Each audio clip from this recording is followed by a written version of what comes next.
ইন্নাল্লাহা লা ইয়াকবালু মিনাল আমালি ইল্লা মা কানা লাহু খালিসা ওয়াবতুগিয়া বিহি ওয়াজহুহু। আল্লাহ ততক্ষণ বান্দার আমল কবুল করেন না যতক্ষণে আমল আল্লাহর জন্য ইখলাসের সাথে না হবে আর আল্লাহকে সন্তুষ্টি করার জন্য না হবে, ততক্ষণ আল্লাহ বান্দার আমল কবুল করবেন না।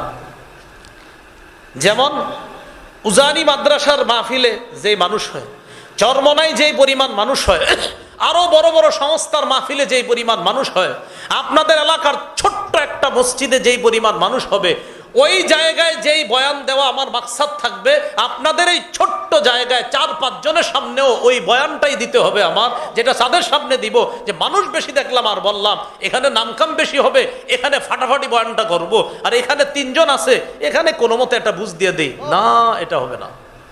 যেই ব্যক্তি আল্লাহর রাস্তায় জিহাদ করেছে, জিহাদের দ্বারা তার 2টা উদ্দেশ্য: 1, আল্লাহর কাছ থেকে সওয়াব কামাই করা; 2, মানুষের নাম কাম কামাই করা। মানুষ বলবে লোকটা বড় মুজাহিদ। ফামালাহু ইয়া রাসূলুল্লাহ, হুজুর এই ব্যক্তি কি কোনো বেনিফিট পাবে, কোনো সওয়াব পাবে? নবীজি বললেন লা শাইআ লাহু, সে কিছুই পাবে না। আদাহা সালাসা মাররাত, প্রশ্নটা 3 বার করলেন। ফাকালা রাসূলুল্লাহ সাল্লাল্লাহু আলাইহি ওয়াসাল্লাম লা শাইআ লাহু, লা শাইআ লাহু, লা শাইআ লা, সে কিছুই পাবে না, সে কিছুই পাবে না, সে কিছুই পাবে না। কোন আলোচক আলোচনা করে, আলোচক বলল আপনি আলোচনা কেন করেন? তো আমি বললাম আল্লাহর কাছ থেকে প্রতিদান পাওয়ার আশায় আর উজানির মানুষ যেন বলে হের সে বড় বক্তা আর দুনিয়াতে নাই, শেষ। হ্যাঁ, একটা হলো সওয়াব কামাই, মানে বলতেছে আমি খুব বুঝাই, আমি বুজুর্গ, যে হ্যাঁ আমি সওয়াব কামাইয়ের জন্য বয়ান করি। আর হলো মানুষ একটু চিনবো, জানবো, টানবো, আমারে যশ খ্যাতি। এবং প্রায় ম্যাক্সিমামের এই কথা থাকে, সন্তানরে কি মানাবেন? কয় বক্তা বানাবো। কি বানাবে? কেন? কয় যশ খ্যাতি হবে, সবাই চিনবে। আমরা বর্তমানে যেই যুগের মধ্যে আছি, এটাকে বলা হয় কলহ বিপর্যয়ের যুগ, ফিতনা ফাসাদের জামানা। এই জামানায় যদি একটা ইবাদত করতে পারেন, নবী কি বলে দেখেন, ক্বালা রাসূলুল্লাহ সাল্লাল্লাহু আলাইহি ওয়াসাল্লাম আল ইবাদাতু ফিল হারজি কাহিজরাতিন ইলাইয়া। নবীজি বলেন কলহ বিপর্যয়ের জামানায় ইবাদত করা আমি নবীর কাছে হিজরত করার মতো। এই জামানায় কেউ যদি ইবাদত করেন, নবীর কাছে হিজরত করলে যেই ফায়দা, যেই উপকারিতা, এই যুগে ইবাদত করা মানে নবীর কাছে হিজরত করা। অন্য হাদিসে আল্লাহ রাসূল বলেন ওই জামানায় আমার কোনো একজন উম্মত ইবাদত করলে তাকে 50 জনের সওয়াব দেওয়া হবে। সাহাবায়ে কেরাম জিজ্ঞাসা করলেন হুজুর কোন 50 জন? ওই যুগের 50 জন নাকি অন্য 50 জন? নবী বললেন বাল আজরু 50 মিনকুম, তোমরা সাহাবী যারা আমার সামনে আসো, তোমাদের 50 জন ইবাদত করলে যেই সওয়াব, ওই কলহ বিপর্যয়ের জামানায় আমার একজন উম্মত ইবাদত করলে তোমাদের 50 জনের সওয়াব। সেটাই জামানা। ওয়ামা খালাকতুল জিন্না ওয়াল ইনসা ইল্লা লিয়াবুদুন, জিন ইনসানকে আমি সৃষ্টি করেছি ইবাদত করার জন্য। আয়াত থেকে জানতে পারলাম আমাকে আপনাকে আল্লাহ তাআলা সৃষ্টি করেছেন ইবাদত করার জন্য। কতদিন? সূরা হিজরের 99 নম্বর আয়াতে আল্লাহ বলেন ওয়া'বুদ রাব্বাকা হাত্তা ইয়াতিয়াকাল ইয়াকিন, মরণ আসা পর্যন্ত তুমি তোমার রবের ইবাদত করো। এক আয়াত থেকে জানলাম সৃষ্টি কেন করলেন, আরেক আয়াত থেকে জানলাম কতদিন পর্যন্ত ইবাদত করব। ইবাদত সম্পর্কে কিছু গুরুত্বপূর্ণ কথা আমরা মনোযোগ দিয়ে শুনব। 5টি অংশে আমরা শুনব। 1 নম্বর, ইবাদতের আবিধানিক পারিভাষিক অর্থ। 2, পবিত্র কোরআনে ইবাদত বা দাসত্ব সম্পর্কে মৌলিক কি কথা আছে। 3, রাসূলুল্লাহ সাল্লাল্লাহু আলাইহি সাল্লামের হাদিসে ইবাদতের ব্যবহার কেমন ভাবে হয়েছে। 4, উপকারিতা লাভের দিক থেকে ইবাদত কত প্রকার? 5, আমরা কয় মাধ্যমে ইবাদত করি? এই 5টি অংশে আলোচনা হবে। গরম, এরপরে আপনাদের প্রতি আবদার, প্রতিটি কথায় আমরা গুরুত্ব সহকারে শুনবো, কিছু শিখে এখান থেকে নিয়ে গিয়ে যেন আমরা অন্যদেরকে শিখাতে পারি, নিজেরা আমল করতে পারি, অন্যদেরকে আমলের প্রতি উৎসাহিত করতে পারি। আল্লাহ তৌফিক দান করেন। আমিন। ইবাদত সম্পর্কে 5টি কথা শোনার আগে একটি হাদিসে কুদসি আমরা শুনব। তিরমিজি শরীফের বর্ণনা। আল্লাহ তাআলা হাদিসে কুদসির মধ্যে বলেন, ইয়াবনা আদম, হে আদম সন্তান, তাফাররাগ লি ইবাদাতি, তুমি আমার ইবাদতের জন্য একটু অবসর হও, যথাসাধ্য চেষ্টা করো, নিজেকে ফারেক করো আমার ইবাদতের জন্য। যদি তুমি আমার ইবাদতের জন্য যথাসাধ্য চেষ্টা করো, আমলা সদরাকা গিনা, আমি তোমার অন্তরটা ঐশ্বর্যে ধনাঢ্যতায় পরিপূর্ণ করে দিব। ওয়া আসুদ্দা ফাকরাক, আল্লাহ তাআলা বলেন আমি তোমার দারিদ্রতা দূর করে দিব। ওয়া ইল্লা তাফআল, তুমি যদি ইবাদতের জন্য সময় ফারেক না করো, ইবাদতের জন্য যদি যথাসাধ্য চেষ্টা না করো, মালাতু ইয়াদাইকা শুগলা, আমি তোমার 2 হাত ব্যস্ততায় পরিপূর্ণ করে দিব। শুধু ব্যস্ততা আর ব্যস্ততা, ব্যস্ততা কোনোদিনও শেষ হবে না তোমার। দেখবেন অনেক মানুষ আগে নামাজ পড়তো যে পরিমাণ, এখন তার আন্ডারে 100 জন শ্রমিক কাজ করে, এখন 5 ওয়াক্ত থেকে 3 ওয়াক্ত মসজিদে আসে। কেন? তিনি ব্যস্ত। 1000 শ্রমিক হওয়ার পরে উনি এখন 1 ওয়াক্ত মসজিদে আসে না। ঘটনা কি? এত শ্রমিক ট্যাকেল দিয়া মসজিদে আসার সুযোগ পায় না। আল্লাহ তাআলা বলেন আমার ইবাদতের জন্য যদি সুযোগ বের না করো, আমি তোমার 2 হাত ব্যস্ততায় পরিপূর্ণ করে দিব। ব্যস্ততা কোনোদিন শেষ হবে না। ওয়ালাম আসুদ্দা ফাকরাক, তোমার দারিদ্রতা আমি কোনোদিনও দূর করব না। মনে হবে আপনার কাছে তিনি কোটিপতি, খোঁজ নিয়ে দেখেন 9 কোটি 10 কোটি টাকা ব্যাংকে ঋণ আছে। এই যে পেরেশানির জীবন, এটা শুধুমাত্র কেন? আল্লাহ বলেন আমি তোমাকে ইবাদতের জন্য বানাইলাম, মূল কাজ ছেড়ে তুমি এখন দুনিয়ার পিছনে ঘুরো। এই জন্য আমি তোমাকে এমন ব্যস্ত করে দিব, এই ব্যস্ততার কারণে তোমার দারিদ্রতাও দূর হবে না। একদিক দিয়ে তোমার মনে হবে কোটিপতি হয়ে যাচ্ছে, অন্য দিয়ে দেখবা ব্যাংকে শুধু ঋণ বাড়তেছে। আল্লাহ আমাদের সকলকে হাজারো ব্যস্ততার মাঝে আল্লাহর জন্য মন থেকে ইখলাসের সাথে যেন সময় দিতে পারি, আল্লাহ তৌফিক দান করেন। ব্যস্ততা দুনিয়া কামানো হালাল ভাবে এটা দূষণীয় নয়, কিন্তু দুনিয়া কামাইতে গিয়ে আখেরাত ভুলে যাওয়া দূষণীয়। আমি আবার বলছি, হালাল ভাবে দুনিয়া কামাই করতে গিয়ে আপনি আখেরাত ভুলে যাওয়াটা দূষণীয়। হালাল ভাবে দুনিয়া কামাই করতে গিয়ে যদি আখেরাত ঠিক থাকে, এটা দূষণীয় নয়, এটা অন্যায় না। কোটি কোটি টাকা কামান আপনি, কিন্তু আখেরাত ভুলে যান নাই, কোনো সমস্যা নেই। কিন্তু আপনি টাকা কামাইতে গিয়ে আখেরাত ভুলে যাচ্ছেন, এটা ক্ষতি হয়ে যাবে। সহিহ বুখারীর বর্ণনা, রাসূলুল্লাহ সাল্লাল্লাহু আলাইহি সাল্লাম 4টা দাগ দিস।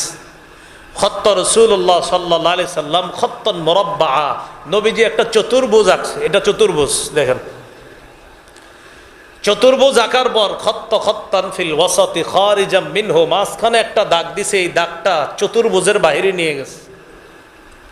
তাহলে একটা চতুর্ভুজ আঁকলেন, মাঝে একটা দাগ দিলেন, দাগটা চতুর্ভুজের বাইরে। অখত্ত খুততান সিগারান, মাঝখানে আবার কিছু দাগ আঁকছে, ওই মাঝখানের দাগটার সাথে ছোট্ট ছোট্ট অনেকগুলা দাগ এটার দিকে আঁকছে। রাসূলুল্লাহ সাল্লাল্লাহু আলাইহি সাল্লাম বললেন, হাদাল ইনসান, এটা হলো মানুষ। ওয়াহাদা আজালহু কদ মুহিতুন বিহি আও কদ আহাত বিহি, চতুর্ভুজ চারদিকের দাগটা, এটা হলো তার আয়ু। যেই আয়ু তাকে ঢেকে রাখছে চারদিক থেকে, সে এতদিন বাঁচবে। এখন আপনারা একটু তাকায় দেখেন তো, এই আয়ুর মাঝখানে একটা দাগ আছে, এটাকে আয়ুর ভিতরে না বাহিরে? রাসূলুল্লাহ সাল্লাল্লাহু আলাইহি সাল্লাম বলেন, এই যে মাঝখানের দাগটা চতুর্ভুজের বাহিরে চলে গিয়েছে, এটা হলো মানুষের আশা। মানুষ চলে যায়, তার আশাগুলো থেকে যায়। দেখেন বয়সের ভিতরে মানুষ আছে, আশা তার বয়সের বাহিরে। নবী বলেন মানুষ চলে যায়, আশাগুলো থেকে যায়, এই অবস্থায় তার দুনিয়া থেকে বিদায় হয়ে যায়। এইভাবে রাসূল সাল্লাল্লাহু আলাইহি সাল্লাম চতুর্ভুজ আঁকলেন, বুঝিয়ে দিলেন মানুষ চলে যাবে, আশা থেকে যাবে। সহিহ বুখারীর একটা অধ্যায় আছে কিতাবুর রিকাক। এই অধ্যায়ে ইমাম বুখারী রহমতুল্লাহ আলাইহি একটা হাদিস আনছেন। রাসূলুল্লাহ সাল্লাল্লাহু আলাইহি সাল্লাম বাহরাইনের সাথে একটা চুক্তি করলেন। বাহরাইন, বর্তমান বাহরাইনে আমাদের দেশের অনেক মানুষ থাকে। বাহরাইনের গভর্নর বানায়া দিলেন নবীর সাহাবী আলা ইবনুল হাজরামি রাদিয়াল্লাহু তাআলা। নামটি যদি পারেন মনে রাখবেন, পুরাটা মনে না থাকলে শুধু একটু আলা। কি নাম? আলা। নিয়ম হলো বাহরাইনে মুসলমানদের অধীনে যারা থাকবে তারা ট্যাক্স দিতে হবে, কর দিতে হবে। যেটা বর্তমানে আমাদের দেশেও কিন্তু ট্যাক্স দেওয়া লাগে, কর দেওয়া লাগে। যারা গাড়ি ইত্যাদি আছে যাদের, এগুলো তারা ভালো বোঝে, দোকানপাট ইত্যাদি ট্যাক্স কর দেওয়া লাগে। আলা ইবনে হাজরামি নবীর পক্ষের প্রতিনিধি হয়ে বাহরাইনের বিভিন্ন কাজ আঞ্জাম দিতেছে। ওই এলাকার জনগণ থেকে বাৎসরিক ট্যাক্স বা কর উঠাবে, উঠায়া ওটা আবার আল্লাহ রসুলের প্রতিনিধি আইসা ওই আলার কাছ থেকে সেটা নিয়ে আবার মদিনায় চলে যাবে। এটা হলো নিয়ম। রাসূলুল্লাহ সাল্লাল্লাহু আলাইহি সাল্লাম তার সাহাবী আবু উবায়দা ইবনুল জাররাহ রাদিয়াল্লাহু তাআলা আনহুকে পাঠাইলেন বাহরাইনে। বাহরাইন থেকে তিনি যেন ওই কর আর ট্যাক্স নিয়ে মদিনায় আসে। খুব মন দিয়ে শোনেন, বুঝাইতেছি। হালালভাবে দুনিয়া কামাই করা দোষণীয় নয়, তবে আখেরাত যদি ভুলে যায় এটা দোষণীয়। ফাজা বিমালিন, আবু উবায়দা ইবনুল জাররাহ মাল সম্পদ নিয়ে বাহরাইন থেকে মদিনায় আসলেন। ওয়াফাতহু সালাতাস সুবহি মা রাসূলিল্লাহ সাল্লাল্লাহু আলাইহি সাল্লাম, ফজরের নামাজের সময় নবীজির সাথে নামাজে শরিক হলেন। কোন সাহাবী? আবু উবায়দা ইবনুল জাররাহ, যিনি বাহরাইন থেকে মাল সম্পদ নিয়ে মদিনায় আসছেন। ফাসামিআতিল আনসার বিকুদুমি আবি উবায়দা, আনসারীগণ আবু উবায়দা ইবনুল জাররাহ যে মদিনায় সম্পদ নিয়ে আসছে এটা তারা টের পেয়ে গেছে। তারাও ফজরের নামাজে নবীর সাথে অংশগ্রহণ করলেন। নবী সালাম ফিরাইলেন। তাআররাদু লাহু, সব সাহাবীরা নবীর কাছে কাছে গিয়ে বসছে, নবীর একদম মুখোমুখি হয়ে পড়ছে। নবীজি তাদের দিকে তাকায়া তাবাসসামা, একটা মুস্কি হাসি দিলেন। সুবহানাল্লাহ, সুবহানাল্লাহ। মুস্কি হাসি দিয়ে সাহাবীদেরকে বললেন, আযুন্নু আন্নাকুম সামি'তুম বিকুদুমি আবি উবায়দা ইবনুল জাররাহ ওয়া আন্নাহু জাআ বিমালিন। আমার ধারণা তোমরা আবু উবায়দা যে বাহরাইন থেকে সম্পদ নিয়ে মদিনায় এসেছে, এই ব্যাপারটা মনে হয় তোমরা জেনেছো, এটা আমার ধারণা, ঠিক না বলো? সাহাবীরা বললেন, আজাল ইয়া রাসূলুল্লাহ, হুজুর ঠিকই কইছেন, আমরা এটা টের পাইছি, টের পেয়ে নামাজের পরে আপনার মুখোমুখি হয়ে পড়ছি। নবীজি বললেন, আম্মিলু বাশশিরু ওয়া আম্মিলু মা ইয়াসুররুকুম, সুসংবাদ গ্রহণ করো। সুবহানাল্লাহ। তোমাদেরকে যেই জিনিস আনন্দিত করবে সেই জিনিসের অপেক্ষা করো। আম্মিলু, তোমরা আশা করো ওই জিনিসের যা তোমাদেরকে আনন্দ দিবে। কয়টা কথা বললেন দেখেন, বাশশিরু, সুসংবাদ গ্রহণ করো, আম্মিলু, আশা করো, মা ইয়াসুররুকুম, ওই জিনিসের যা তোমাদেরকে আনন্দ দিবে। এর মানে সম্পদ, এটা তোমাদেরকে আনন্দ দিবে, এটার আশা করো। হাদিস থেকে বোঝা যায় হালালভাবে সম্পদ অর্জন করা, কামাই করা দোষণীয় নয়। না হয় নবী কেন সুসংবাদ দিলেন? সুসংবাদ দিস যে সুসংবাদ গ্রহণ করো আর আশা করো যা তোমাদেরকে আনন্দিত করবে। সাথে সাথে আবার বলে ফেলস, শোনো মনোযোগ দিয়ে তোমরা, আমি দুনিয়া থেকে বিদায় নেওয়ার পর তোমরা শিরিক করবে এই আশঙ্কা আমি করি না। তবে আমি আশঙ্কা করতেছি অতীত জামানার মানুষ যারা সম্পদ পাওয়ার পর সম্পদের প্রতিযোগিতায় লিপ্ত হয়ে আখেরাত ভুলে গিয়েছে, না জানি তোমরাও সম্পদের পিছনে পড়ে সম্পদ তোমাদেরকে আখেরাত থেকে বিমুখ করে দেয়। আমি নবী এই ভয় পাই। প্রথমে বললেন সুসংবাদ গ্রহণ করো, এরপরে বললেন আমি ভয় পাই অতীত জামানার মানুষ সম্পদের পিছনে পড়ে সম্পদ যেমন তাদেরকে আখেরাত থেকে দূরে সরায়া দিছে, তোমাদেরকেও সম্পদ এমন ভাবে আখেরাত থেকে দূরে সরায়া দিবে, এই ভয় আমি নবী পাই। বলেন তো নবীর আশঙ্কাটা কি সত্য কিনা? সত্য। সত্যি আপনি আজকে রাতে বিছানায় মাথা লাগায় দেখবেন বেশিরভাগ নামাজগুলো আপনার ছুটে যাচ্ছে দুনিয়ার কোনো না কোনো পেরেশানির কারণে। নামাজের সময় আপনাকে বলা হচ্ছে নামাজ পড়তে, এই তো আর 2টা কাস্টমার বিদায় করে আসতেছে। আবার আপনাকে নামাজ পড়তে বলা হচ্ছে, আর ভাই 5টা মিনিট করতে করতে চলে গেল জোহরের সময়। আসরের নামাজের সময় দাওয়াত আসছে আপনার কাছে, আপনি বলতেছেন এই আসতেছি আসতেছি, এইভাবে আপনার জোহর, আসর, মাগরিব, এশা, ফজর একের পর এক কাজা হয়ে যাচ্ছে। কেন? দুনিয়া হালাল ভাবেই কামাই করতেছেন। সন্তান বাড়িতে যাবেন, যাওয়ার পর আপনার স্ত্রীর মুখে হাসি ফুটবে, সন্তানরা হাসি দিবে। দুনিয়াও হালাল ভাবে কামাই করতেছেন। দুনিয়া হালাল ভাবে কামাই করা দোষণীয় নয়, কিন্তু আপনি যে আখেরাতটা ভুলে যাচ্ছেন। রাসূল বলছেন আমার আশঙ্কা হয় দুনিয়া কামাই করতে গিয়ে আখেরাত তোমরা ভুলে যাবা। বলেন তো ইবাদত কার করব? তা আল্লাহ বলতেছে যদি আমার ইবাদতের সুযোগ না পাও, এমন ভাবে তোমাদেরকে ব্যস্ত করে দিব, ওই ব্যস্ততার কারণে তোমাদের দারিদ্রতাও দূর হবে না, আর খালি মনে হবে আমার আরো লাগবে, আমার আরো লাগবে, আরো লাগতে লাগতে তোমার মৃত্যু এসে যাবে, কিন্তু আরো যে লাগবে তোমার এই আশা শেষ হবে না। এবার আমরা আমাদের মূল আলোচনায় চলে যাই।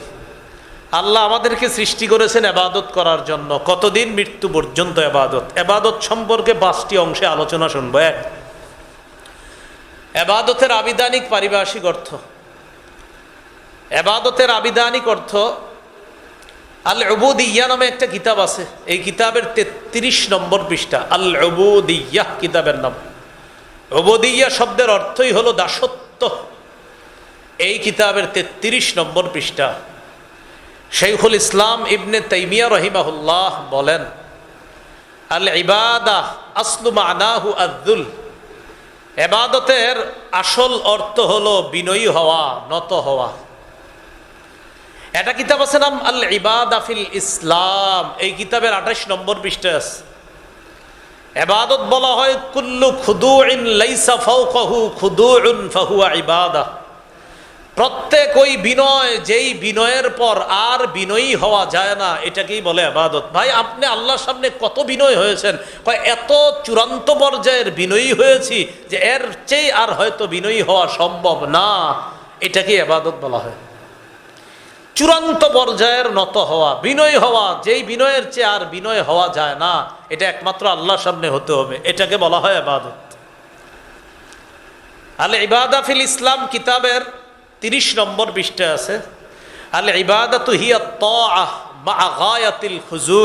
চূড়ান্ত বিনয়ের সাথে আল্লাহর আনুগত্য করার নামই ইবাদত।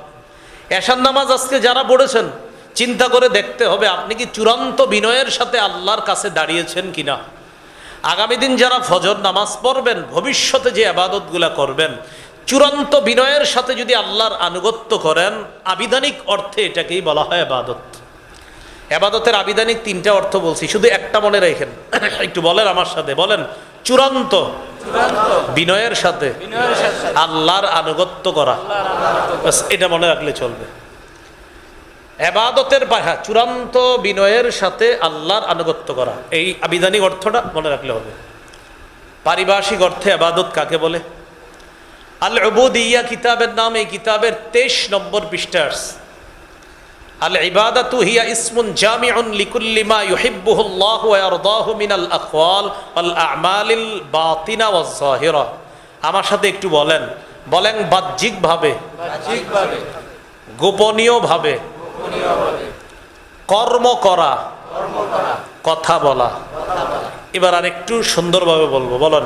প্রকাশ্যে গোপনে ভালো কর্ম কথা বলা। এর মানে প্রকাশ্যে ভালো কর্ম করা, প্রকাশ্যে ভালো কথা বলা, গোপনে ভালো কর্ম করা, গোপনে ভালো কথা বলা। বলেন, যা আল্লাহ পছন্দ করেন তাহাকেই ইবাদত বলে।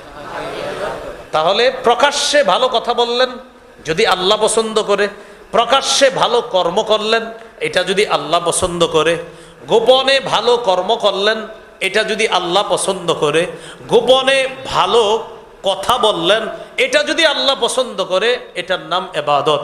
আজকে থেকে চিন্তা করবেন, আমি প্রকাশ্যে যত কথা বললাম, আমি প্রকাশ্যে যত কর্ম করলাম, আমি গোপনে যত কথা বললাম, আমি গোপনে যত কর্ম করলাম, আমার রব এটা পছন্দ করে কিনা এই চিন্তা করবেন। প্রতিটা পদক্ষেপের আগে যখন চিন্তা করবেন, আমি কথা বলবো রব পছন্দ করতে হবে, আমি গোপনে কথা বলবো রব পছন্দ করতে হবে, আমি প্রকাশ্যে কাজ করব রব পছন্দ করতে হবে, আমি গোপনে কাজ করব রব পছন্দ করতে হবে। বাস, এটার নাম ইবাদত। কি শিখলাম? প্রকাশ্যে ভালো কাজ, প্রকাশ্যে ভালো কথা, গোপনে ভালো কাজ, গোপনে ভালো কথা, যদি এটা আল্লাহ পছন্দ করে এটার নাম ইবাদত। তাহলে দুইটা জিনিস শিখছি। আবিধানিক অর্থে চূড়ান্ত বিনয়ের সাথে আল্লাহর আনুগত্য করা ইবাদত। পারিভাষিক অর্থে শিখলাম ভালো কাজ গোপনে হোক প্রকাশ্যে হোক, ভালো কথা গোপনে হোক প্রকাশ্যে হোক, যদি আল্লাহ পছন্দ করে এটা ইবাদত। এগুলো আজকের আলোচনার এক নাম্বার কথা। আবিধানিক ভাই, এই আঙ্কেল পানি খাওয়ানো লাগবে না, এখন থাক। এখন মাসালা হলো কিছু না খাওয়ানো, কষ্ট নিয়েন না। পাঁচটি অংশের আলোচনা, দ্বিতীয় অংশ। আপনি যাদেরকে পানি পান করাইছেন ওনারা ইবাদত সম্পর্কে আলোচনাটা বলতে পারবে না। যা বললাম এতক্ষণ, কষ্ট নিয়ে না, ভালো কাজ, আপনি পানি পান করানো ভালো কাজ, কিন্তু এখন মাসালা হলো বয়ান শোনা। হ্যাঁ, আজকের আলোচনার দ্বিতীয় আলোচনা, কোরআনে ইবাদতের ব্যাপারে কি আসছে। কোরআনে মৌলিকভাবে দাসত্ব দুই প্রকার। একটা হলো আল উবুদিয়াতুল আম্মা, সাধারণ দাসত্ব, আর একটা আল উবুদিয়াতুল খাসা, বিশেষ দাসত্ব। সাধারণ দাসত্বের মধ্যে আসমান জমিনের সবাই অন্তর্ভুক্ত। কিয়ামতের ময়দানে সবাই দাস হয়ে আল্লাহর কাছে উপস্থিত হবে। সূরা মারিয়ামের 93 নম্বর আয়াতে আল্লাহ বলেন, ইন কুল্লু মান ফিস সামাওয়াতি ওয়াল আরদি ইল্লা আতির রহমানি আবদা। আসমান জমিনের যা কিছু আছে সবাই রহমানের কাছে দাস হয়ে উপস্থিত হবে। এখানে কিন্তু সবাই অন্তর্ভুক্ত, হাঁস মোরগ গরু ছাগল যা আছে সবাই রহমানের দাস, সবাই গোলাম তার, মানে দাসত্ব, সবাই রহমানের দাসত্ব স্বীকার করতেই হবে। দুই নাম্বার বিশেষ দাসত্ব। বিশেষ দাসত্ব আল্লাহর শুধু বিশেষ বান্দারাই করে। সুবহানাল্লাহ। সেটা কারা? সেটা ঈমানদাররা। সূরা ফুরকানের 63 নম্বর আয়াতে আল্লাহ বলেন, ওয়া ইবাদুর রহমানিল্লাযীনা ইয়ামশুনা আলাল আরদি হাওনা ওয়া ইযা খাতাবাহুমুল জাহিলুনা ক্বালু সালামা। রহমানের বান্দা তারা, আল্লাযীনা ইয়ামশুনা আলাল আরদি হাওনা, যারা জমিনে বিনয়ের সাথে চলে। ওয়া ইযা খাতাবাহুমুল জাহিলুনা, জাহেল লোকেরা যখন তাদের সাথে কথা বলতে চায়, ঝগড়ায় জড়িয়ে যেতে চায়, অজ্ঞ ব্যক্তিরা যখন তাদের সাথে তর্কে লিপ্ত হতে চায়, ক্বালু সালামা, তখন তারা বলে আসসালামু আলাইকুম, আপনার উপর শান্তি বর্ষিত হোক, বইলা কাইটা পড়ে। এরা রহমানের বিশেষ বান্দা। এইখানে আল্লাহর বিশেষ দাসত্বে আল্লাহর বিশেষ বান্দারা শামিল। আল্লাহ আমাকে আপনাকে যেন আল্লাহর বিশেষ বান্দাদের অন্তর্ভুক্ত বানায়। আমিন। এই গেল কোরআনে মৌলিকভাবে দাসত্ব দুই প্রকার। একটা সাধারণ দাসত্ব, যেটার মধ্যে সবাই অন্তর্ভুক্ত, আর একটা বিশেষ দাসত্ব, সেটার মধ্যে শুধু আল্লাহর বিশেষ বান্দারা অন্তর্ভুক্ত। আমি আপনি যেন আল্লাহর ওই বিশেষ বান্দাদের অন্তর্ভুক্ত হতে পারি, আল্লাহ তৌফিক দান করেন। আজকের আলোচনার 3 নাম্বার আলোচনা, হাদিসে ইবাদত সম্পর্কে কি আসছে। এই ব্যাপারে 4টি হাদিস আপনাদের সামনে বলি, মন দিয়ে শুনেন। এক, সুনানে আবু দাউদ 1479 নম্বর হাদিস। এই হাদিসের মধ্যে আসছে قال رسول الله صلى الله عليه وسلم الدعاء هو العبادة।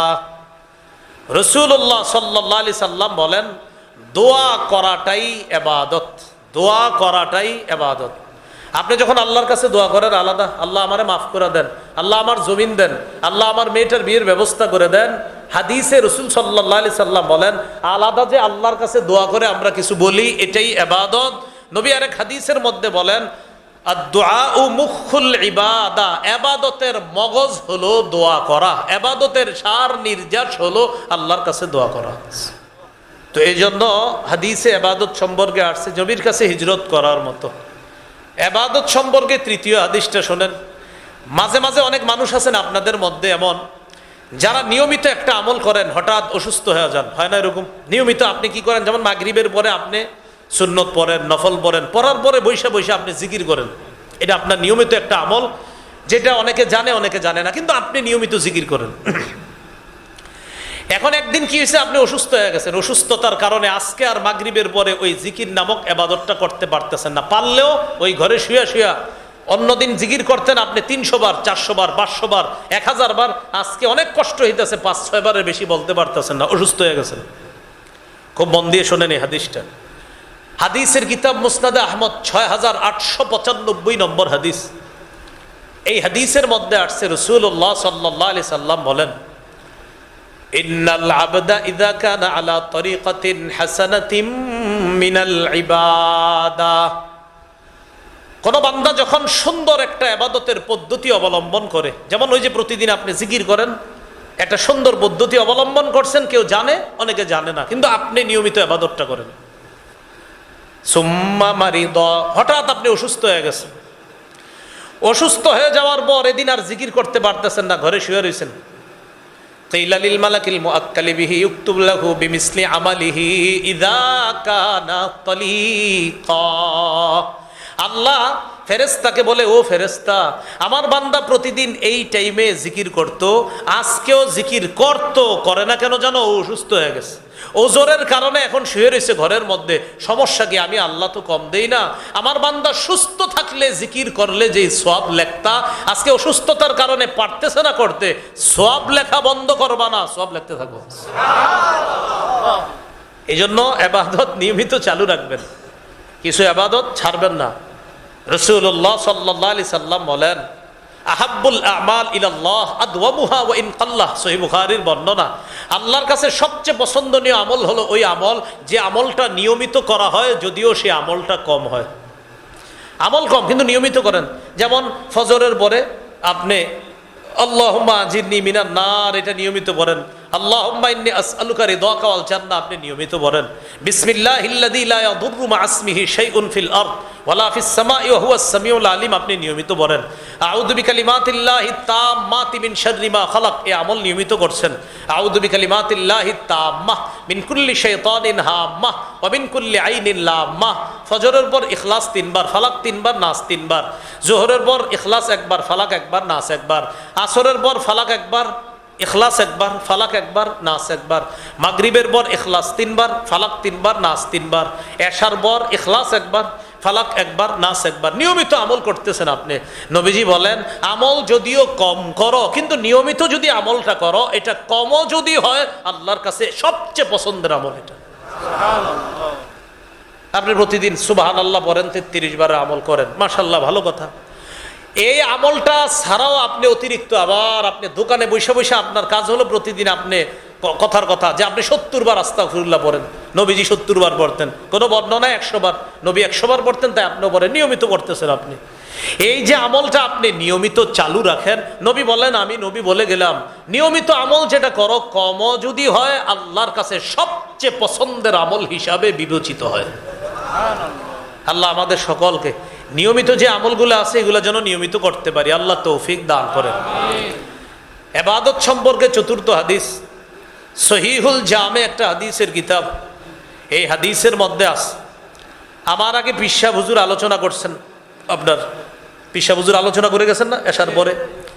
উজানি মাদ্রাসার ওলামায়ে কেরাম যারা আছে, এই স্টেজে আলেমরা আছে, খুব মন দিয়ে শোনেন। আগে ওলামায়ে কেরাম মাঝে মাঝে দেখবেন মসজিদের ইমাম সাহেব উনি রুমে বসে বসে কিতাব দেখতেছে, পড়তেছে কিতাব, আর আপনি নফল ইবাদত করতেছেন। খুব মন দিয়ে বুঝেন।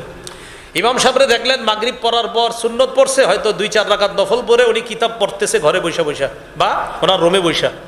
উজানি মাদ্রাসায় গেলেন, যাওয়ার পর দেখলেন কিছু মানুষ মসজিদের মধ্যে নফল নামাজ পড়তেছে, আর উজানি মাদ্রাসার উস্তাদরা রুমে বৈশা বৈশা কিতাব মোতালা করতেছে, পড়তেছে, কিতাব পড়তেছে। রাসূলুল্লাহ সাল্লাল্লাহু আলাইহি সাল্লাম বলেন, ফাদলুল ইলমি আহাব্বু ইলাইয়া মিন ফাদলিল ইবাদাহ। আবেদদের ইবাদতের চাইতে আলেমদের ইলম অন্বেষণ করার মর্যাদা আমি নবীর কাছে আরো বেশি দামি। নবীর কাছে বেশি দামি। আবেদ যারা ইবাদত করে এটাও দামি। নবীজি বলেন আবেদ যে ইবাদত করে এটারও মর্যাদা আছে, আলেম যে ইলম অন্বেষণ করে এটারও মর্যাদা। নবী বলেন আবেদের নফল ইবাদতের মর্যাদা আছে, তো আবেদের নফল ইবাদতের মর্যাদার চাইতে আলেমের ইলম অন্বেষণ করার মর্যাদা আমি নবীর কাছে আরো বেশি। এটা কেন?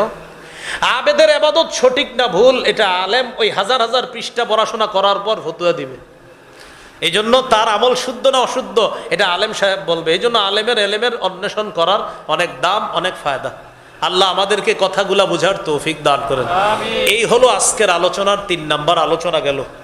মনে আসেনি? 1 নাম্বার আবিধানিক অর্থ, পারিভাষিক অর্থ গেল। 2 নাম্বার গেল কোরআনে দাসত্ব 2 প্রকার। 3 নাম্বার গেল হাদিসে 4টি হাদিস থেকে আপনাদেরকে ইবাদতের ব্যবহার দেখাইলাম। আজকের আলোচনার 4 নাম্বার আলোচনা, আমার সাথে বলতে হবে এটা। বলেন উপকারিতা লাভের দিক থেকে ইবাদত 2 প্রকার। 1, নিজে ইবাদত করে উপকার লাভ করা। 2, অন্যের মাধ্যমে ইবাদত করে উপকার লাভ করা। তাহলে এই যে সুন্দর 2টা জিনিস শিখলেন, বাসায় গিয়ে আপনার বিবিরে বলে দিলেন যে দেখো উপকারিতা লাভের দিক থেকে ইবাদত 2 প্রকার। একটা নিজে ইবাদত করে সওয়াব কামাই করা, 2 নাম্বার অন্যের সাহায্যে ইবাদত করে সওয়াব কামাই করা। কয়েকটা দৃষ্টান্ত নেন। তিরমিজির বর্ণনা 2910 নম্বর হাদিস, 2910।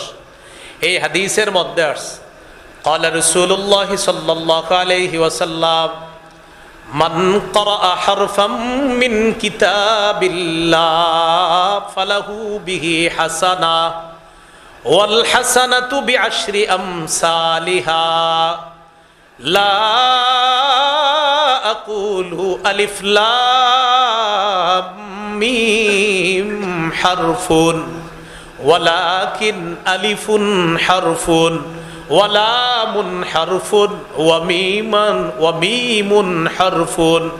রাসূলুল্লাহ সাল্লাল্লাহু আলাইহি সাল্লাম বলেন কেউ যদি কোরআনের একটি অক্ষর পড়ে, কয়টি? একটি অক্ষর পড়ে, তার আমল নামায় সাথে সাথে 10টি নেকি লিপিবদ্ধ হয়ে যাবে। নবী বলেন আমি বলছি না আলিফ লাম মিম পুরাটা একটা অক্ষর, বরং আলিফ একটা অক্ষর, লাম একটা অক্ষর, মিম একটা অক্ষর। আলিফ লাম মিম কেউ পড়বে, তার আমল নামায় 30টা নেকি লিপিবদ্ধ হবে। কিছুক্ষণ সওয়াব কামাই করি চলেন, বলেন আলহামদু। আবার আলহামদু। হামজা লাম জবর আল, হামিম জবর হাম, দাল পেশ দু, আলহামদু। আমরা সবাই 250 নেকি পাইছি। প্রত্যেকে কয়শো নেকি পাইছি? 250। আবার বলেন তো আলহামদু। 300। আলহামদু 350। আলহামদু 400। আলহামদু 450। আলহামদু মোট 500 হয়ে গেছে। কত হয়েছে? প্রত্যেকের আমল নামায় আল্লাহ 500 নেকি দিয়ে দিছে। কিভাবে? হামজা লাম হা মিম দাল 5 অক্ষর। কয় অক্ষর?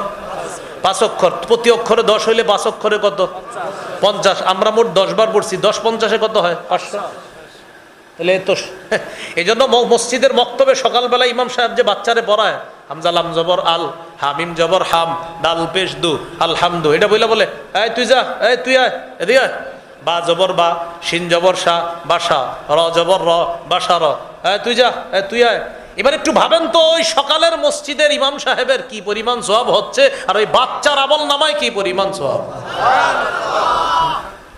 আমরা গুরুত্ব দিই না, সকালে হুজুরে পড়ায় এরকম, মানে গুরুত্ব নেই এটার।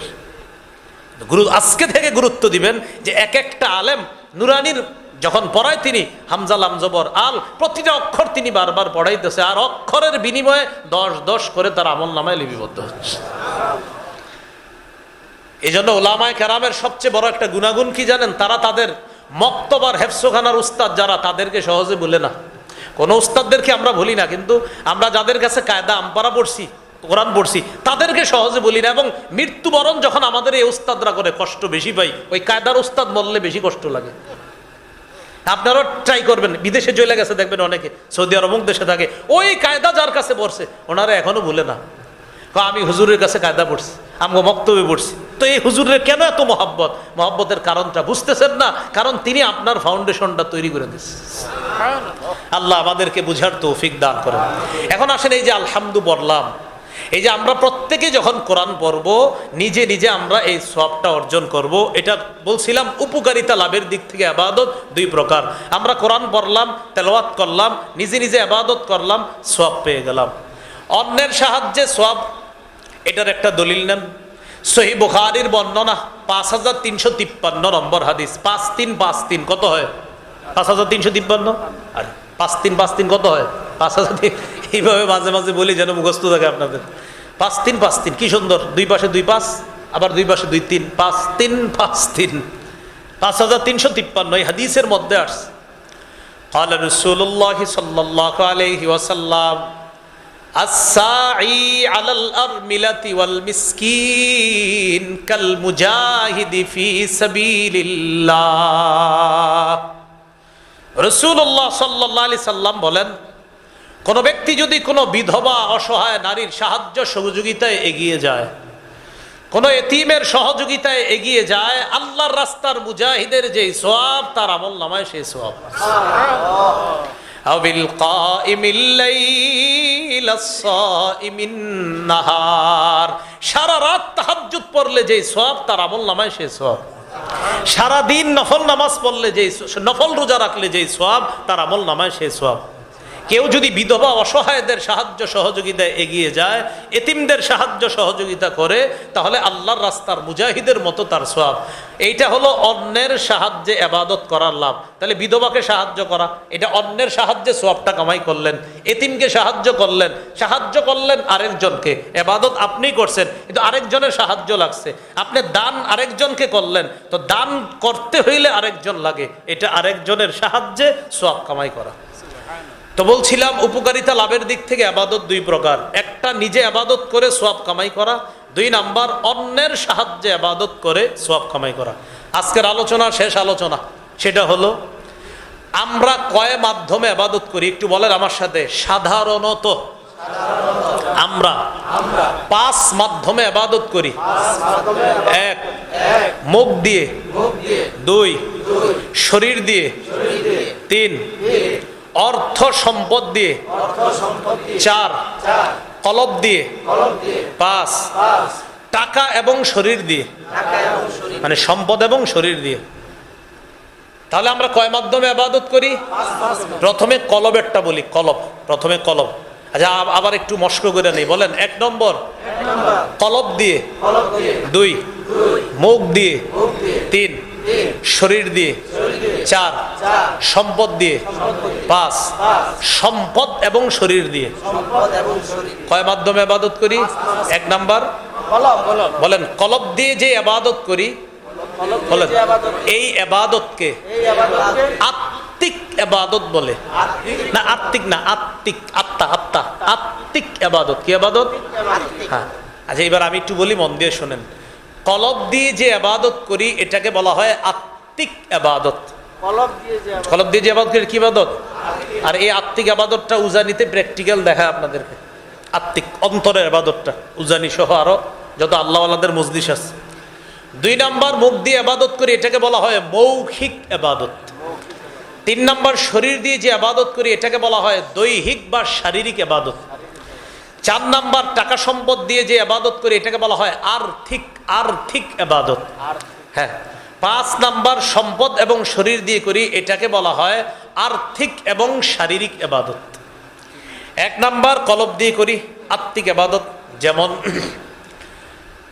বিশুদ্ধ নিয়ত করা এটা কলবের ইবাদত। সুবহানাল্লাহ। কি নিয়ত করা? যেমন এই বছর যারা কোরবানি দিছেন, কোন নিয়তে দিছেন আপনি ভালো জানেন। এই কোরবানির যদি নিয়ত শুদ্ধ থাকে ঠিক আছে, অশুদ্ধ হইলে কোরবানি বাতিল। সহিহ বুখারীর 1 নম্বর হাদিস, ওই আমার আগে যে আলোচনা করছে মাওলানা আবু রায়হান সিদ্দিকী, উনি খুতবায় যে হাদিসটা পড়ছে সহিহ বুখারীর প্রথম হাদিস, এই হাদিসের মধ্যে আসছে قال رسول الله صلى الله عليه وسلم انما الاعمال بالنيات। উনি হাদিস পড়ছে না? কয়েকজন কয় জি, মানে আপনারা মন দিয়ে ওয়াজ শুনেন না। আমার একটা অভ্যাস, আমি বক্তার আলোচনা যতক্ষণ শুনি পুরো মন দিয়ে শুনি। উনি কোন কোন আয়াত পড়ছে আর কোন হাদিস পড়ছে বলতে পারি। উনি 28 নম্বর পারার 19 নম্বর পৃষ্ঠা সূরা তাহরিমের প্রথম 2-3 আয়াত পড়ছে, আর হাদিস পড়ছে সহিহ বুখারীর প্রথম হাদিসটা। আপনারা বলতে পারেন না কেন? হ্যাঁ, হাদিসে আসছে রাসূলুল্লাহ সাল্লাল্লাহু আলাইহি সাল্লাম বলেন ইন্নামাল আ'মালু বিন্নিয়াত, আমলের প্রতিদান বিশুদ্ধ নিয়তের সাথে। নিয়ত শুদ্ধ, আমলের প্রতিদান পাওয়া যায়। তাহলে অন্তরের ইবাদত এটা হলো পরিশুদ্ধ নিয়ত করা, এটা অন্তরের ইবাদত। অন্তরের আরেকটা ইবাদত বলেন ইখলাস, আল্লাহর জন্য বলেন, কোনো কিছু করাকে বলে ইখলাস। কারণ আল্লাহর জন্য কিছু করছেন কিনা এটা অন্তর দিয়ে বোঝা যাবে ইখলাস আছে কিনা। খুব মন দিয়ে বুঝেন, ইখলাসের 3 উপকার। 1, ইখলাস হলো আমল আল্লাহ কবুল করেন। 2, ইখলাস হলো আমলের সওয়াব আল্লাহ দান করেন। 3, ইখলাসের কারণে আল্লাহ গুনাহ মাফ করেন। এবার এক একটার দলিল নেন। ইখলাসের 3 উপকার, আপনারা হারায় যান না। আমাদের আলোচনা চলতেছে 5 মাধ্যমে ইবাদত করি। 1, অন্তর দিয়ে। সাদ ইবনে আবি ওয়াক্কাস রাদিয়াল্লাহু তাআলা আনহুকে আল্লাহ রাসূল বলেন ইন্নাকা লান তুনফিকা নাফাকাতান তাবতাগী বিহা ওয়াজহাল্লাহ ইল্লা উজিরতা আলাইহা। সাদ ইবনে আবি ওয়াক্কাসকে আল্লাহ রাসূল বলেন তুমি যতক্ষণ আল্লাহকে খুশি করার জন্য দান করবা, এই দানের বিনিময়ে তোমাকে সওয়াব দিতেই থাকবেন, আল্লাহ সওয়াব দিতেই থাকবেন। এমন কি হাত্তা মা তাজআলু ফি ফামি ইমরাআতিক, এই অনুবাদটা সবাই করি, বলেন এমন কি তুমি তোমার বিবির মুখে ইখলাসের সাথে যে খাবার উঠিয়ে দিবা, এটার কারণেও তোমাকে সওয়াব দেওয়া হবে। কয়দিন খাওয়াইছেন? আল্লাহ আমাদেরকে বুঝার তৌফিক দান করেন। স্বামী স্ত্রী আপনাদের মাঝেই তো এগুলো হবে। অথচ অনেকে আছেন 30 বছর যাবত তো এই আমল করেন নাই। হ্যাঁ, সম্ভবত এ হলো ইখলাসের 2য় উপকার। ইখলাসের 3 নম্বর উপকার, ইখলাসের কারণে গুনাহ মাফ হয়। এবার একটা হাদিস শোনায়, যে হাদিসটি আপনারা ছোটবেলা থেকে অনেক শুনছেন কিন্তু আপনারা অনেকে জানেন না এটা যে হাদিস। সহিহ বুখারীর বর্ণনা 3467 নম্বর হাদিস, সহিহ মুসলিমও আছে। এই হাদিসের মধ্যে আসছে ওই যে এক মহিলা কুকুরকে পানি পান করাইছে, পানি পান করানোর কারণে আল্লাহ মাফ করে দিয়েছে, ঠিক না? এটা আসলে বুখারীর হাদিস, মুসলিমও আছে। নবীজি বলেন বাইনামা কালবুন ইউতিফু বিরাকিয়া, একটা কুকুর কূপের পাশে জিহ্বা বের করে এইভাবে ঘুরতেছে। কাদা ইয়াকতুলুহুল আতশ, পিপাসার কারণে সে মারা যাওয়ার উপক্রম, জিহ্বাটা বের করে রাখছে। ফারাআতহু বাগিয়ুম মিন বাগায়া বনি ইসরাঈল, বনি ইসরাইলের এক ব্যভিচারিণী নারী দূর থেকে কুকুরটা দেখছে। ফানাজাআত মুকাআহা ফাসাকাতহু, মৌজা খুলছে নিজের মৌজাটা। এক ব্যভিচারিণী নারী যিনি টাকার বিনিময়ে তার সতীত্ব বিক্রি করে বেড়াতো। এই মহিলা তার মৌজা খুলে মৌজার মধ্যে পানিতে ভিজায় ওই মৌজা আনছে, আনার পর কুকুরকে পানি পান করাইছে। নবী বলেন গুফিরা লাহা বিহি, শুধু এই আমলটার মধ্যে ইখলাস থাকার কারণে তার এই ভয়ঙ্কর অপরাধগুলো আল্লাহ মাফ করে দিয়েছে। ইখলাস কিসের ইবাদত? বলে গেছে অন্তরের। হ্যাঁ, বলে কয় মাধ্যমে ইবাদত করি? 5। 1 নাম্বার অন্তর দিয়ে। বিশুদ্ধ নিয়ত কিসের ইবাদত? অন্তরের। ইখলাস কিসের ইবাদত? অন্তরের। তো আমার সাথে বলেন লা ইলাহা ইল্লাল্লাহ, পড়েন। বলেন এই কালিমা মুখে উচ্চারণের পাশাপাশি অন্তরেও লালন করা, অন্তরেও ধারণ করার নাম অন্তরের ইবাদত। লা ইলাহা ইল্লাল্লাহ মুখ দিয়ে বলতেছেন, ঠিক আছে আল্লাহ ছাড়া কোনো ইলাহ নাই, এটা অন্তরেও ধারণ করতে হবে যে আসলে আল্লাহ ছাড়া কোনো ইলাহ নাই, তখন এটা অন্তরের ইবাদত। এটা দলিল নেন সহিহ বুখারীর 44 নম্বর হাদিস। এই হাদিসের মধ্যে আসছে قال رسول الله صلى الله عليه وسلم يخرج من النار من قال لا إله إلا الله وفي قلبه وزن شعيرة من خير ويخرج من النار من قال لا إله إلا الله وفي قلبه وزن برة من خير ويخرج من النار من قال لا إله إلا الله وفي قلبه وزن ذرة من خير।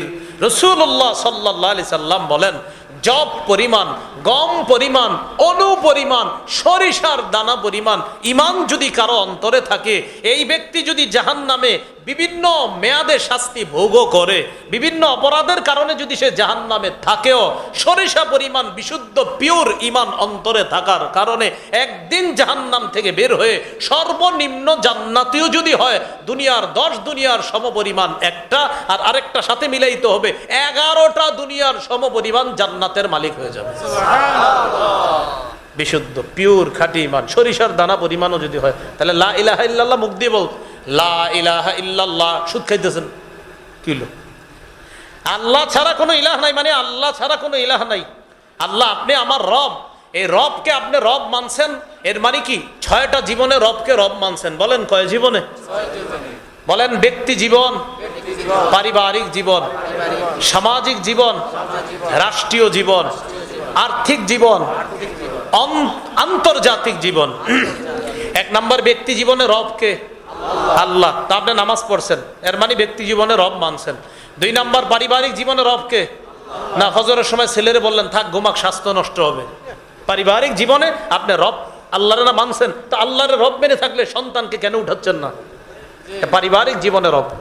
অনেক মুরব্বীরা আছে দেখবেন, আসসালামু আলাইকুম কাকা, আপনি নাতিরা মসজিদে আসেন, আর বললো না খারাপ হয়ে গেছে, না চাচা আপনি ওই নাতিরে আসতে বলতে হবে, এটা হলো পারিবারিক জীবনে রব।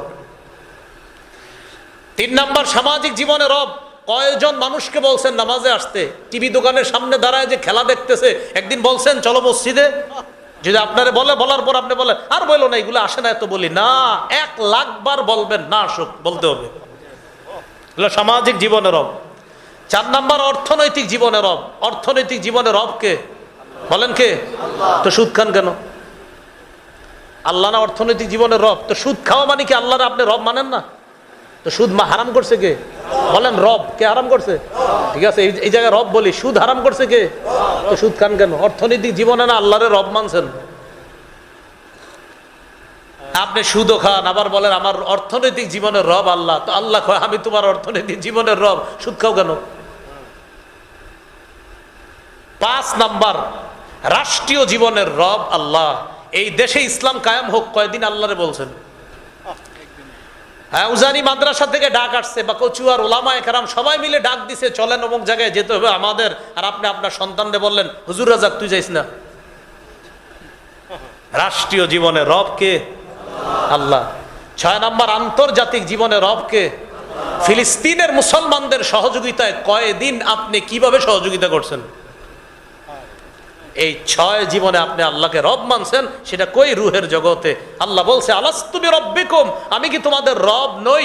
সবাই বলছে, ফেরাউন পর্যন্ত বলছে ক্বালু বালা, হামান কারুন সাদ্দাত সবাই বলছে ক্বালু বালা, হ্যাঁ আপনি আমাদের রব। তাহলে লা ইলাহা ইল্লাল্লাহ এটা মুখে বলা, অন্তরে লালন করা, এটা আত্মিক ইবাদত। মনে আসেনি কয় মাধ্যমে ইবাদত করি? মাশাআল্লাহ, আল্লাহ মনে রাখার তৌফিক দান করেন।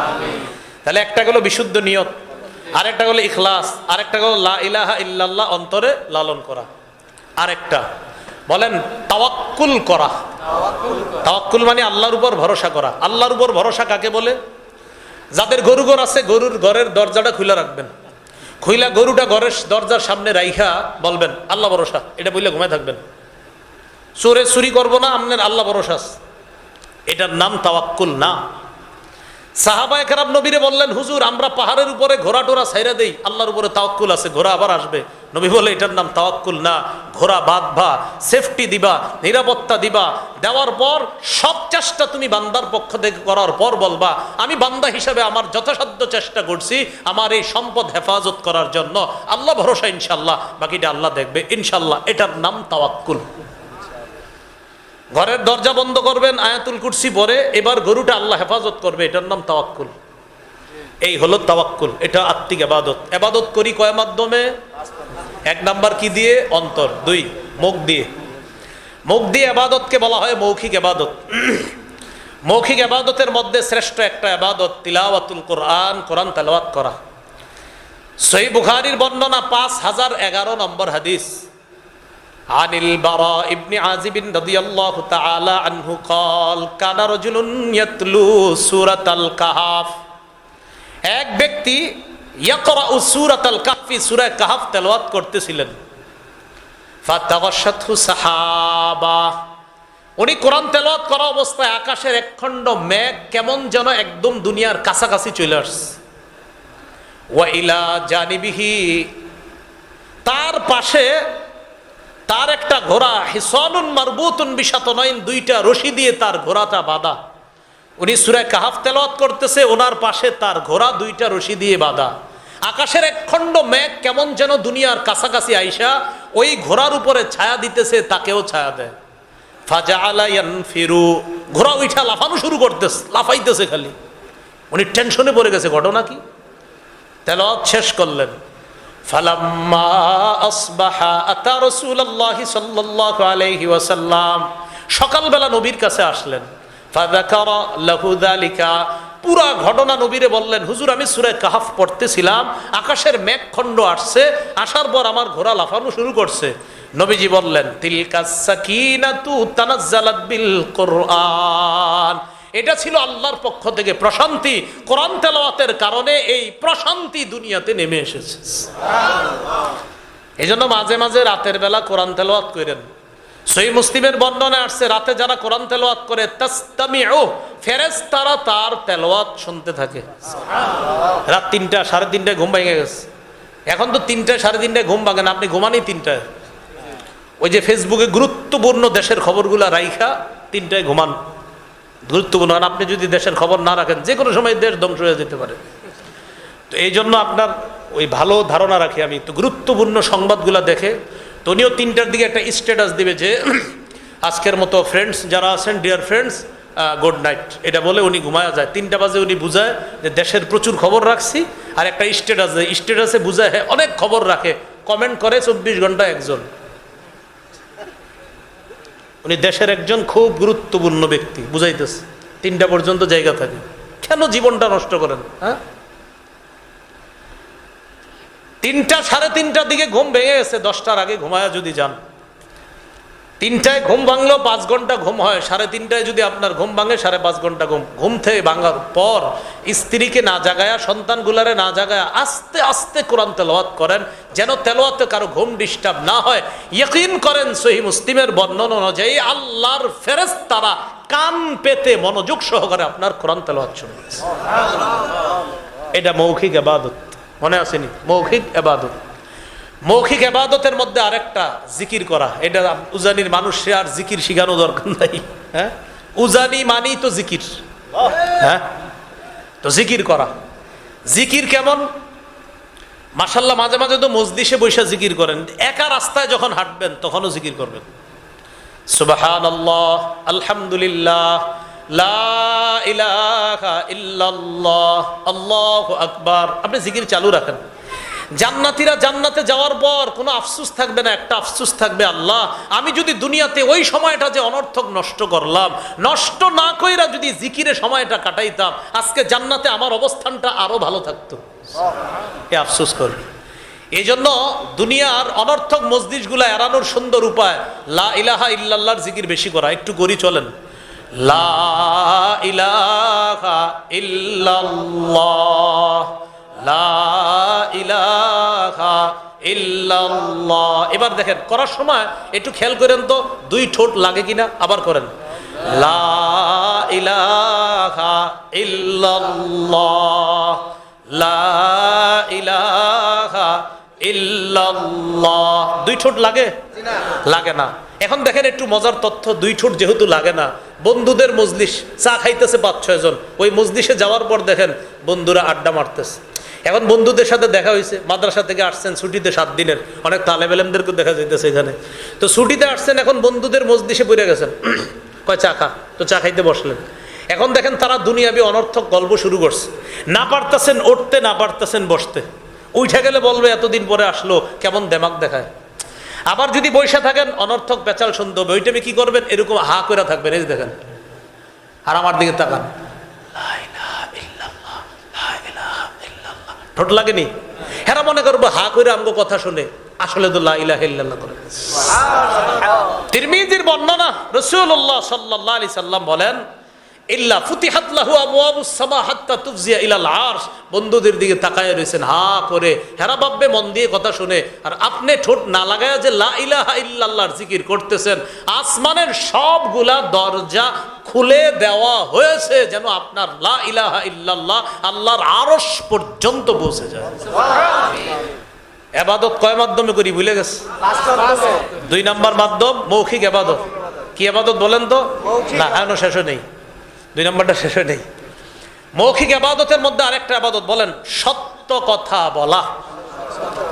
মৌখিক ইবাদত বলেন যতক্ষণ পারি, সবাই বলেন সত্য কথা বলবো, না পারলে চুপ থাকবো, ভুলেও মিথ্যা কথা বলবো না। ভুলেও কি বলবো না? বাচ্চাদেরকে মাঝে মাঝে আমরা মিথ্যা কথা বলি, এগুলো বলবো না। মোরগ মুরগিরে, হাঁস ইত্যাদি এগুলারও মিথ্যা কথা বলি। কবুতর রে মিথ্যা কথা বলি মাঝে মাঝে, ডাক দেন, ডাক দিয়ে আদার দেন না। মোরগ ধরার জন্য ডাক দিয়ে আদার দেন না। সন্তানরা বলেন আব্বু এদিকে আসো মজা দিব, আসার পর মজা দেন না, মিথ্যা কথা। সন্তানকে যখন বলেন মজা দিব, দেন না, মিথ্যা। আবু দাউদের বর্ণনা, রাসূল সাল্লাল্লাহু আলাইহি সাল্লাম এক বাসায় গেছে, আব্দুল্লাহ ইবনে আমির রাদিয়াল্লাহু তাআলা আনহুর বাড়িতে। তার মা তাকে ডাকছে, ও বাবা এদিকে আসো, তাআল উতিক, আব্বু এদিকে আসো, তোমারে কিছু দিব। নবীজি পর্দার আড়াল থেকে বললেন, এই তুমি কি দিবা? উতিহি তামারা, তাকে খেজুর দিব। নবী বললেন, লাউলাম তুতিহি, তুমি যদি তাকে খেজুর না দিতা, কুতিবাত ইনদাল্লাহি মিন কাযিবা, আল্লাহর দরবারে তোমার ব্যাপারে একটা মিথ্যা কথা লেখা হয়ে যেত, তুমি যদি তারে ডাকার পর না দিতা কিছু। তাহলে আমরা অনেক সময় বাচ্চাদেরকে ডাকি, আব্বু দিকে আসো মজা দিব, কিন্তু যদি মজা না দেন মিথ্যা কথা। কিছু দিয়েন, যদি বলেন সত্যি কিছু দিমও দিয়েন, কিন্তু যদি আপনার মজা না থাকে মিথ্যা কথা বলবেন না। হ্যাঁ ভাই, এটা এটা গুরুত্ব দিয়ে নেই, মিথ্যা কথা বললেন না শুধু শুধু। একটু আগে উজানি বিশ্বাস হুজুর ঘরে বসছে, হুজুরের পাশে দেখলাম কয়েকজন বসা, তো আমি সময় থাকলে আমিও বসতাম। তো অনেক সময় পীর সাহেবের সামনে দেখবেন খাবার খাইতে ইতস্ত লাগে যে হুজুরের সামনে কেমনে খাই। তো পীর সাহেব হুজুর বলে কি, এই তোমরাও খাও। তো আমরা অনেক সময় বলি হুজুর খিদা নাই, কিন্তু আসলে খিদা আছে। খিদা আর থাইকা যদি বলেন খিদা নাই, মিথ্যা কথা। নবীর সামনে এই ঘটনা ঘটে গেছে, নবীর সামনে খাবার দিছে মেহমানদেরকে।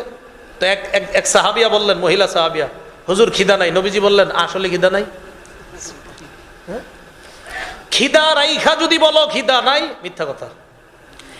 আমি যেটা করি সেটা আপনাদেরকে বলি। আমাকে যারা বলে খাবার খাওয়ার জন্য মাহফিলে গেলে, তো সাধারণত বলে অনেকে, আমি এইভাবে বলি, ভাই আমি খাবো না। যদি বলে কেন খাবেন না, খিদা নাই। যদি খিদা না থাকে বলি খিদা নাই, থাকলে বলি খিদা আছে কিন্তু খাবো না। সত্যি কথা। কেন খাবেন না? খাবো না আমি, কিন্তু খিদা আছে, খাবো না, বাস। আরটা হলো খিদা নাই, খাবো না, কিন্তু খিদা থাকলে আমি বলি ভাই খিদা আছে, আমি খাবো না। কারণ ওই হাদিস আমার এই শিক্ষা দিছে যে তুমি খিদা রাইখা কেউ যদি তোমার জিগায় খিদা নাই, এটা না বলা যে খিদা নাই, খিদা তো আছে, আপনি মিথ্যা কথা বলবেন কেন? তো ভাই এই ভুলগুলো আমাদের হয় কি না? হ্যাঁ, হয়ে যায় ভুল। হুজুর না না আমার খিদা নাই, খাবো না, কিন্তু আপনার খিদা আছে। জি না, আপনি এই কাহিনী করেন না।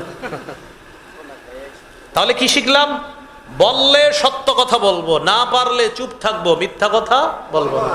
আল্লাহ আমাদের সকলকে মৌখিক এই সত্যের ইবাদতটা করার তৌফিক দান করে। 3 নাম্বার শারীরিক ইবাদত, নামাজ পড়া। সবচেয়ে উত্তম নামাজ পড়া, শারীরিক ইবাদত। কারো বাড়ির সামনে পুকুর আছে, এই পুকুরে যদি কেউ দৈনিক 5 বার গোসল করে, তার শরীরে কোনো ময়লা থাকবে? কেউ যদি দৈনিক 5 ওয়াক্ত নামাজ পড়ে ইয়ামহুল্লাহু বিহিন্নাল খাতায়া, আল্লাহ এইভাবে তার জীবনের সব গুনাহ খাতাগুলো মাফ করে দিবেন। 4 নাম্বার সম্পদ দিয়ে ইবাদত, আর্থিক ইবাদত, এটা যাকাত দেওয়া। কি দেওয়া? যাকাত দেওয়া। অতীতে যারা যাকাত দেন নাই দিয়ে দেন। এক ব্যক্তির উপর যাকাত আসছে 1 লক্ষ টাকা, উনি 30,000 টাকার যাকাত দিছে, রইল কত? 30,000 টাকার যাকাত দেয়, আবার ছবি উঠায় পরের দিন ফেসবুকে দিয়ে বলে আলহামদুলিল্লাহ, গতকালকে আমি গরিব অসহায়দের মাঝে জাকাতের লুঙ্গি শাড়ি বিলিয়ে এখন আমার নিজেকে একটু হালকা অনুভব হচ্ছে। এটা ফেসবুকে দেয় আর কি। জাকাতের শাড়ি লুঙ্গিটা কিনছে কোত্থেকে জানেন? যেই বাজারে দোকানের মধ্যে লেখা এখানে জাকাতের লুঙ্গিও শাড়ি পাওয়া যায় 260 টাকা। কথার কথা, আগে ছিল 260, এখন একটু বাড়তে পারে, 350-300 হইতে পারে। আগে কমন 260, মানে আগে অনেক দিন আগে, এখন একটু বাড়তে পারে। এইগুলা কিনা উনি 30,000 টাকার লুঙ্গি শাড়ি দিয়ে ছবি ফেসবুকে দিয়ে দিছে যে আমি আলহামদুলিল্লাহ নিজেকে এখন হালকা অনুভব হচ্ছে। বাকি কত? উনি এটা লেখার পরে যদি জানেন যে আপনারা যেহেতু 70,000 দেন, লিখবেন বাকি 70,000 সাপ। কি লিখবেন? বলেন কি লিখবেন? সামনাসামনি দেখা হইলে বলবেন জাকাত তো তোমার উপরে 1 লক্ষ আছে 230, বাকি 70 সাপ। বলেন বাকি 70, আবার বলেন বাকি 70 সাপ। সাপ।